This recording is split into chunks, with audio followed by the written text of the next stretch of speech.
एखादा शब्द जो असतो, एखादा विषय असतो, त्या विषयाच्या अनुषंगाने आमच्या प्रदेश अध्यक्षांच्या शब्दाचं फार त्याचा राजकारण त्या गोष्टीला घेऊन त्या ठिकाणी करण्यात आलेलं आहे. विकासावर भावनेचा हा वर्चस्व या निवडणुकीमध्ये झाला असं मी म्हणू शकतो. त्यामुळं काँग्रेसने पूर्ण निवडणुकीमध्ये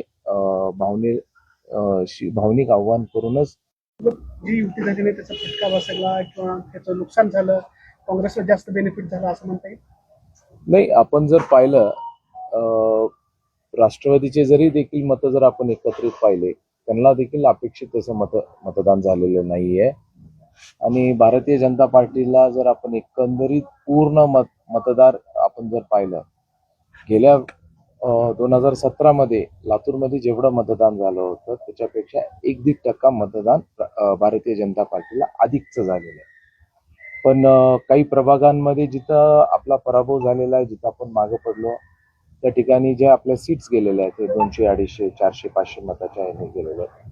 आणि काही प्रभाग जे आपले जिंकलेले ते 3-3, 2.5 हजार, 2-2 हजाराच्या पुढून देखील आपले काही सीट जिंकलेले आहेत. त्यामुळं एक पॅटर्न जो म्हणतो, काही भागामध्ये काही प्रभागामध्ये म्हणजे मी या निवडणुकीचं एका ओळीत जर सांगायचं जर म्हटलं तर विकासावर भावनेचा हा वर्चस्व या निवडणुकीमध्ये झाला असं मी म्हणू शकतो. त्यामुळं काँग्रेसने पूर्ण निवडणुकीमध्ये भावनिक आव्हान करूनच निवडणुकीला काँग्रेस पक्ष समोर गेलेले आणि त्याचा वर्चस्व देखील त्यामुळे झालेला आपल्याला लक्षात येतं. आणि आमच्या ह्याच्यात देखील आपण काही कमी जास्ती गोष्टी असतील त्या देखील आम्ही पक्ष म्हणून एकत्रित बसू आणि त्याच्यावर चर्चा आणि त्याच्यावर आमचं सगळ्यांचं चिंतन देखील आम्ही सर्व करू. स्वर्गीय विलासराव देशमुखांचं नाव घेऊन भावनिक केलं लोकांना. निश्चितपणे शेवटपर्यंत जरी आपण पाहिलं, इथले जे नेते काँग्रेस पक्षाचे अमित भैया देशमुख यांनी शेवटच्या क्षणापर्यंत, त्यांनी शेवटच्या मोमेंटपर्यंत मतदान त्यांनी विकासावर कधीच मागितलेलं नाही किंवा त्यांनी स्वतःच्या आपण काय लातूरकरांना देणार ह्याच्यावर त्यांनी शेवटपर्यंत मतदान कधीच मागितलं नाही. त्यांनी शेवटचंही त्यांची पोस्ट जर आपण पाहिली तर त्यांनी तेच सांगितलं की विलासरावांच्या आठवणीवरच आपण त्या ठिकाणी मतदान करावं. हे फक्त आणि फक्त हा जो काही काँग्रेस पक्षाचा एजेंडा होता, त्यांनी विकासावर न जाता भावनेवर गेले आणि मला असं वाटतं की त्याचा विजय हा झाला असं आपण समजू शकतो. काय बोलतात लातूरकरांना? जे निकाल आले त्याला आपण समोर जाणं गरजेचं आहे आणि महानगरपालिकेमध्ये विरोधी पक्षाची भूमिका म्हणून देखील आपल्याला एक मजबूतीने काम करणं गरजेचं आहे. सरकार केंद्रात राज्यात आपलं सरकार आहे. सकारात्मक गोष्टीला सरकारचा जो काही विकासासाठी जो माध्यम असेल, हा इथं जरी महानगरपालिका काँग्रेसची असेल, भारतीय जनता पार्टीचा हा विकासाचाच मुद्दा आहे. त्याच मुद्द्याच्या अनुषंगाने जिथं सकारात्मक आणि जी ताकद लागेल सरकारची ती लातूरकरांसाठी, कारण लातूरचं कल्चर वेगळे, लातूरची संस्कृती वेगळी आहे. लातूरमध्ये निवडणुका संपल्या, राजकारण संपलं. आता लातूरकरांच्या हितामध्ये जे काय असेल ते पाऊल सर्वांनी एकत्रित मिळून उचलावं असं आम्हाला वाटतं. लातूरकरांचा विकास होणार आहे निश्चितपणे. विरोधात जरी बसलं तर केंद्रात राज्यातून जे काही सरकारची भूमिका असेल त्याच्यातून जे काही आपल्याला निधी असेल, जे कामं खेचून आणता येईल ते आपण घेऊन येऊ आणि एक सक्षम महानगरपालिकेमध्ये प्रत्येक प्रश्नाला असेल, विविध गोष्टीला असेल, त्या ठिकाणी महानगरपालिकेमध्ये ती भूमिका सर्व नगरसेवकांची असेल, पण सकारात्मक पद्धतीने लातूरच्या संस्कृतीला शोभल अशा पद्धतीचंच काम या ठिकाणी केलं जाईल. जिल्हा परिषद पंचायत समितीच्या आता निवडणुका आहेत, याचा वचका काढणार का भाजप? नाही, सर्व निवडणुका वेगळ्या असतात, प्रत्येक निवडणूक वेगळी असते. नगरपालिकेची निवडणूक वेगळी होती, महानगरपालिकेची निवडणूक वेगळी असते.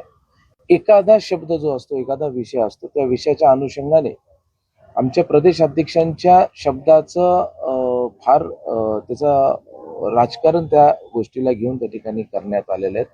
त्यांनी दिलगिरी व्यक्त केली, राज्याच्या मुख्यमंत्र्यांनी त्याच्यावरची पूर्णपणे खुलासा आणि माहिती दिली होती.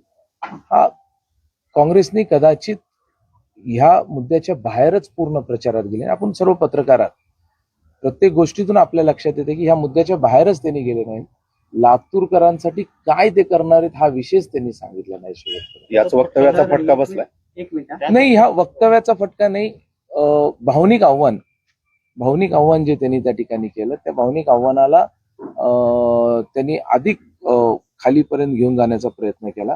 हे बघा काय जसं की वंचितची एक ताकद काँग्रेस पक्षासोबत जी जोडली गेली त्याचा देखील काँग्रेस पक्षाला मोठ्या प्रमाणामध्ये फायदा त्या ठिकाणी झालाय.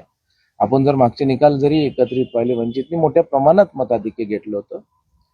आज जो पूर्व भागामध्ये जी अपेक्षा आम्हाला राष्ट्रवादी पक्ष काही मतदान घेतील असं आम्हाला वाटत होतं, राष्ट्रवादीला तसे मतदानच कुठं अपेक्षित झालेले नाहीयेत आणि वंचितची पाठिंबा पाठबळ हे काँग्रेस पक्षाला मिळाल्यामुळं आज जर आपण जर पाहिलं, माझी विनंती असेल, अनेकदा आता शेवटी यश यश असतंय, अपयश अपयश असतंय आणि शेवटी जर कॅल्क्युलेशन आम्ही जरी किती सांगितले, मतं किती पडली भारतीय जनता पार्टीला हे जर आपण शहरामध्ये जर पाहिलं, हे काँग्रेसपेक्षा कितीतरी पटीने भारतीय जनता पार्टीला लोकांची पसंती ही जी मताच्या रूपातून झालेली ही अधिकची आहे काँग्रेस पक्षापेक्षा. पण काही ताकद असतात, वंचितची ताकद ही त्यांना अलायन्स त्या ठिकाणी झालेली आहे. या निकालातून खरंच राष्ट्रवादी काँग्रेसची बी टीम होती असं वाटतं? निश्चितपणे मी तुम्हाला पहिल्या दिवशी म्हटलं होतं की राष्ट्रवादीने ही काँग्रेसची बी टीम म्हणूनच लातूरमध्ये काम केली.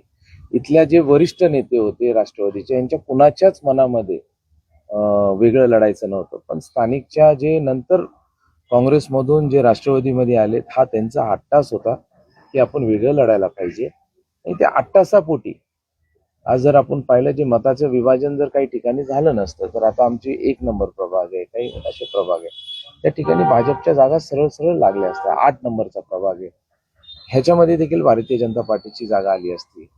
तर मला असं वाटतं की हे कुठंतरी आता निवडणुका निकाल लागले त्याच्यावर जास्त भाष्य करणं. लातूर महानगरपालिकेमध्ये बाहेरच्यांनी या ठिकाणी जास्त प्रचार करण्याबाबत जो चर्चेचा विषय ठरला होता. आता जिल्हा परिषदच्या निवडणुकीला आम्ही देशमुख जिल्ह्यात प्रचार करणार नाही. ते एक भाषणातलं गिमिक मुद्दा असतो, त्यांनी ते बोलतात. त्यांनी बोलले आता मागच्या अनेक वर्षानुवर्ष आपण पाहतोय निलंग्यामध्ये सगळे लातूरचेच प्रभारी होते. याचा अर्थ असा थोडी आहे. म्हणजे ज्या माणसाने लातूरचा खासदार बाहेरचा केला त्या माणसाने ह्या विषयावर तर बोलू नये असं मला वाटतंय. किमान या सगळ्या गोष्टी आपण लक्षात पाहिल्या. हे निवडणुकीतलं एक बोलण्याचं गिमिक आहे.